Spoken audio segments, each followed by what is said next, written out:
The story begins with a magical book belonging to Snow White. Its pages open to tell us about a once beautiful kingdom, ruled by a kind and noble king and queen. They longed to have a child, but fate kept them waiting a little longer. One day, a powerful storm swept across the land, covering everything in snow. But this storm brought more than just wind. It brought the greatest gift in the world, a girl as radiant as the moon. And because the storm was filled with snow, they named her Snow White. As Snow White grew, the king and queen taught her that the blessings of the earth belong to those who work for them, and that true leadership comes from kindness and justice.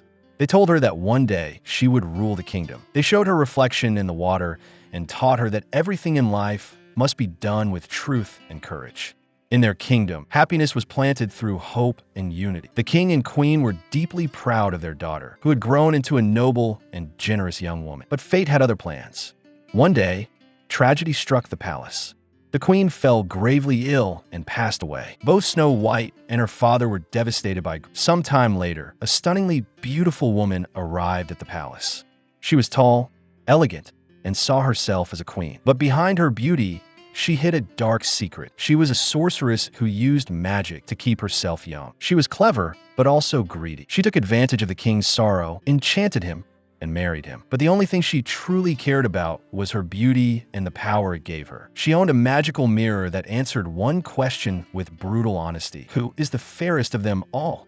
Every day, the evil queen made sure she received the answer she wanted. But one day, her power gave her a vision. A great danger was coming from the southern kingdom. Fearing this threat, the king rode off to face it, but he never returned. With the king gone, the evil queen tightened her grip on the throne. She stripped Snow White of her title and forced her to live as a servant in the palace, hiding her away in the shadows of her own kingdom. But as long as the mirror claimed the queen was the fairest in the land, the young princess was safe from her jealousy. Years passed. People began to forget. The kingdom forgot that there had ever been a princess named Snow White. Even the girl herself started to doubt who she really was.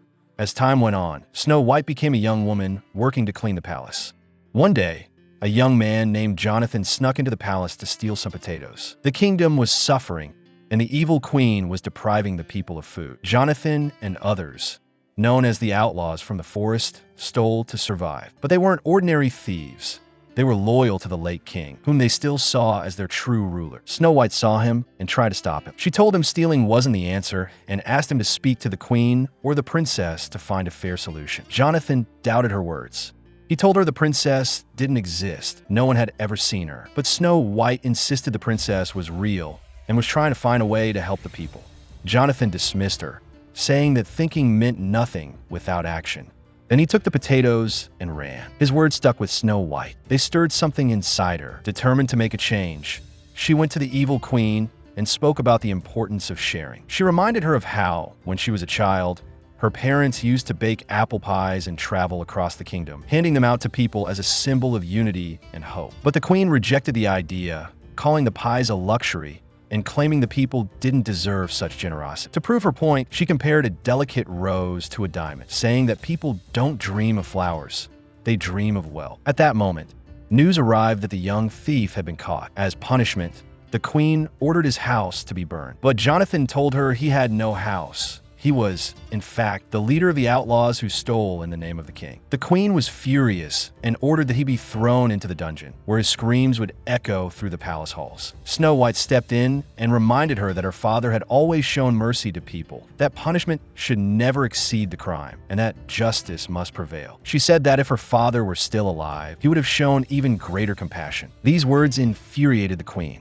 but instead of killing Jonathan, she chose a harsher punishment. She stripped him of his clothes and threw him into the snow to serve as a warning to anyone who dared oppose her. The evil queen sneered at Snow White and said mockingly, "If you truly want to help people, then go talk to them, because in times of war, the only thing you can offer is a pie." Then she ordered her back to her place by the well. Snow White was disheartened, but determined. She began to sing from her heart, pouring all her hopes into the melody, wishing for kindness, justice, and a flourishing kingdom. The song burst from within her like a cry to a destiny that seemed so far away. Soon after, she decided to act. Quietly, she went to the dungeon and freed Jonathan, giving him a piece of bread as a gesture of kindness. Before he could say anything, the guards arrived, and Jonathan had no choice but to escape before they could catch him.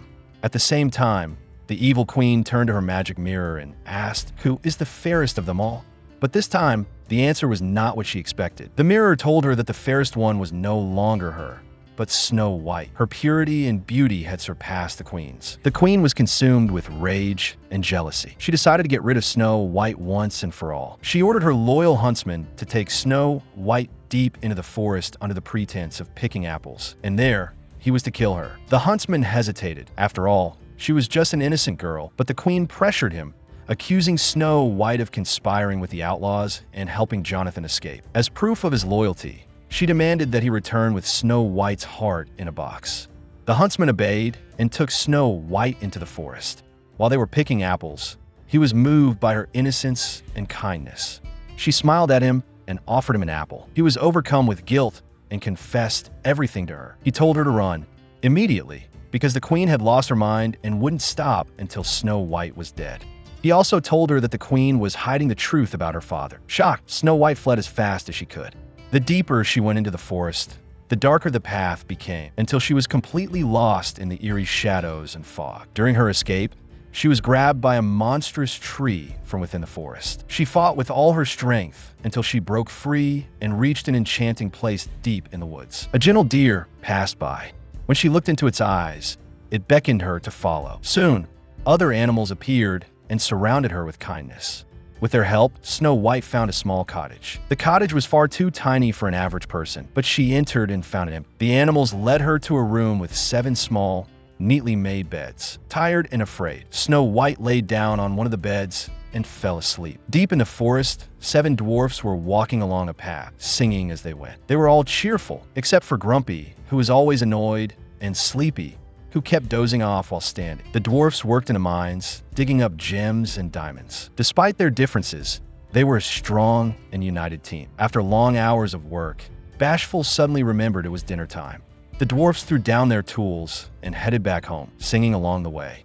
But as they arrived, something fell off. They entered their home and found someone sleeping in one of the beds. Panicked, they ran in all directions, except Dopey, who stood frozen in fear. Snow White approached him gently and said her name. Before she could say more, the other dwarfs returned, holding tools and ready to defend their home. But when they saw her, they were stunned. They had never seen a human before. Snow White felt like an intruder and decided to leave. But before doing so, she chose to tell them the truth. She told them her name and that the queen had tried to kill her. Some of the dwarfs felt sympathy for her and wanted to let her stay, while others remained afraid. At that moment, Snow White finally understood what her family had always told her. The forest is a magical place. Surrounded by these little creatures, she now knew why. The dwarfs began introducing themselves one by one. Bashful, Dopey, Grumpy, Sleepy, Sneezy, Happy, and Document. Doc then explained their work in the mines.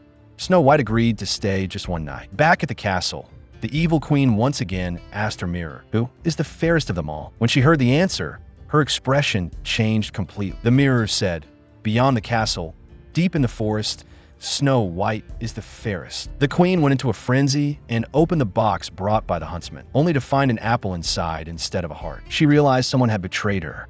She summoned the huntsman and, in a chillingly calm voice, told him he would be punished. He begged her to spare Snow White, but she ordered him imprisoned and sent her soldiers to scour the forest in search of the girl. At dawn, Grumpy began to complain that Snow White was still in their home, saying her presence would bring trouble and might get them all killed. The morning routine began, and Dopey, who was usually the source of their laughter, grew tired of their teasing and stormed out of the cottage in anger. Snow White followed him and tried to talk to him, but realized it was difficult to reach someone who lived in his own world. Patiently, she turned it into a game and taught him how to whistle. A smile lit up his face, followed by laughter, lifting everyone's spirits. Snow White used the moment to change the way the dwarfs lived together. She taught them that work didn't have to be boring. It could be fun if they cooperated. She helped them understand each other and reduce their quarrels. A new spirit began to fill the home. They cleaned, sang, and whistled together. Snow White shared stories from her childhood and remembered how her family used to live. She also recalled the huntsman's words.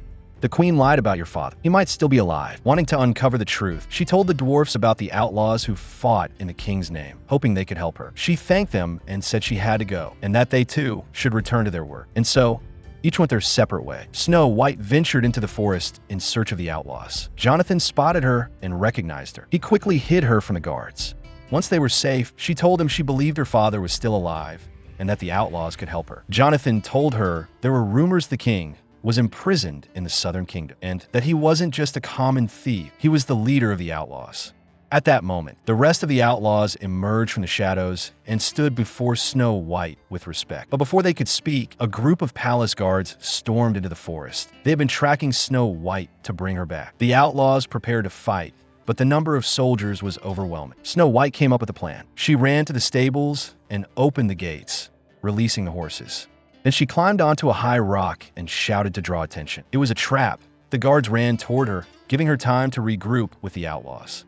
They all escaped together, dodging trees and leaping over logs, until they vanished deep into the forest. Jonathan was deeply moved by Snow White's courage and confessed that he and his men had remained loyal to the king because, throughout the reign of the king and queen, they had never shown fear and were always a source of hope. In the middle of their conversation, a shadow appeared between the trees.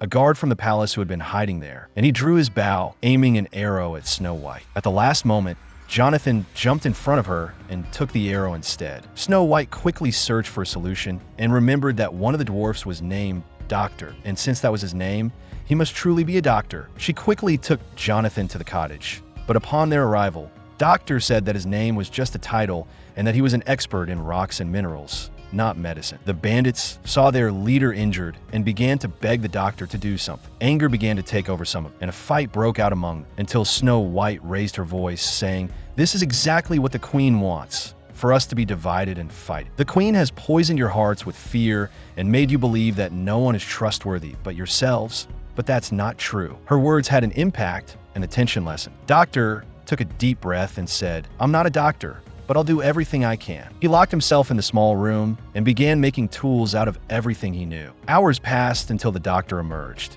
his face pale and his hands trembling. He explained what he had done, but wasn't sure if it was enough. A silence filled the room. Then the door opened, and Jonathan walked in, weak but smiling. Joy filled the room, and everyone cheered. The doctor said he did it all for his friend Snow White, and everyone burst into laughter. In the middle of the celebration, Jonathan and Snow White almost moved closer to each other, but then they remembered that everyone was watching, so they pulled away and laughed. That night, they took all the precautions to hide the cottage before Jonathan left. He told her that he would return in 2 days, so they could prepare to head to the southern kingdom in search of her father. Snow White took off a small necklace her father had given her when she was a child and placed it in Jonathan's hand, saying, "This is for good luck, and so you have a reason to come back." Jonathan smiled and held the necklace tightly. As he walked through the forest, a trap opened up from the ground. He couldn't avoid it. The guards caught him and took him to the evil queen. Jonathan lifted his head and spoke to her sarcastically, but she coldly said, "Welcome, potato thief." His smile disappeared immediately. The queen was not in the mood for games. She wanted one thing only.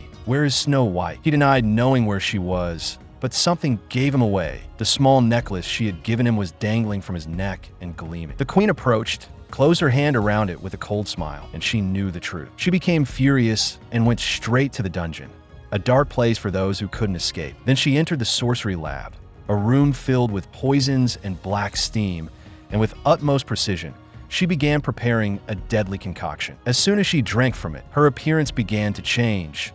Her beauty disappeared, and her true face appeared, that of an old witch. In her hand, a poisoned apple appeared. This was the sleeping death curse, a curse that would imprison Snow White in an eternal sleep unless someone truly loved her and kissed her. But the queen was absolutely certain. This will never happen. At that time, the dwarfs went to their work, leaving Snow White alone in the cottage. The witch knocked on the door and offered her the necklace, claiming that Jonathan was sick and wanted to see her. Snow White trusted her words and believed her. Before leaving, the witch gave her an apple and said it was a small gift for her to eat on the way. As soon as Snow White took the first bite, she fell unconscious.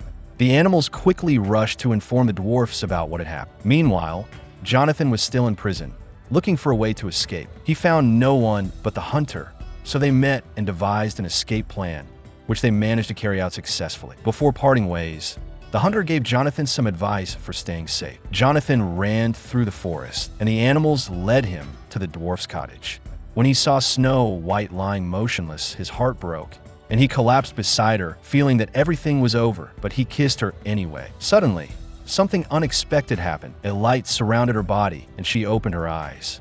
Amazement filled the room, and joy overwhelmed everyone. The dwarfs, the animals, and even Jonathan himself. Snow White sat up, stunned, and then revealed the truth to them. Her father had been killed, and the one who ordered it was the evil queen. Then a snowflake fell on her finger, signaling that the time had come. Her mission was clear: confront the evil queen, free the kingdom from fear and injustice, and become the queen the people deserve. At that moment, something unexpected happened. Fool, the dwarf who everyone had mocked, spoke for the first time, saying that he would no longer be afraid. Snow White returned to the kingdom, and the people came out of their homes, gathered around her, and the revolution began. When the evil queen heard what was happening, she went to face Snow White herself, holding a rose in one hand and a sword in the other. A clear message: if Snow White wanted to rule, she had to take it by force.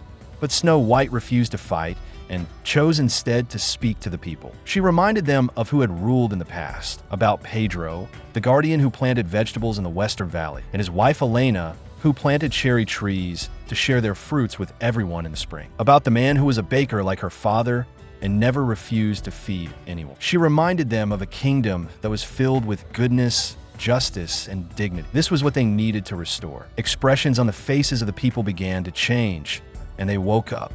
They stood, not out of hatred, but with strength. The queen saw control slipping from her hands, and she tried to strike one last blow to Snow White. But the bandits arrived just in time, and among them were those skilled in throwing projectiles who saved her. Moments later, the dwarfs appeared and stood by the people's side. The magic mirror had been watching silently all along. The queen finally called upon it, but this time, it didn't say what she wanted to hear. It told her the truth. Her beauty was just an appearance. It never reached her heart. But Snow White's beauty came from within, and that's why she would always remain the fairest. The queen screamed in anger and shattered the mirror into tiny pieces. But at that moment, her body began to change, and her magic turned on her. She was drawn to the broken mirror pieces, then vanished forever. Thus began the reign of a young queen who never lost hope in goodness. A queen who believed in the value of the earth, the power of justice, and the love of the people. Her name, Snow White. Hope returned, and the kingdom came back to life. The people laughed, sang, and danced. When the sun rose on a brighter future, the magical book quietly closed its pages, having made this story safe for everyone. And thus, the story ends. See you in a new recap. If you love movies and movie recaps, don't forget to subscribe to the channel and stay tuned for more. Hit like if you enjoyed the video, and share your thoughts in the comments. Thanks for watching, and see you in the next video.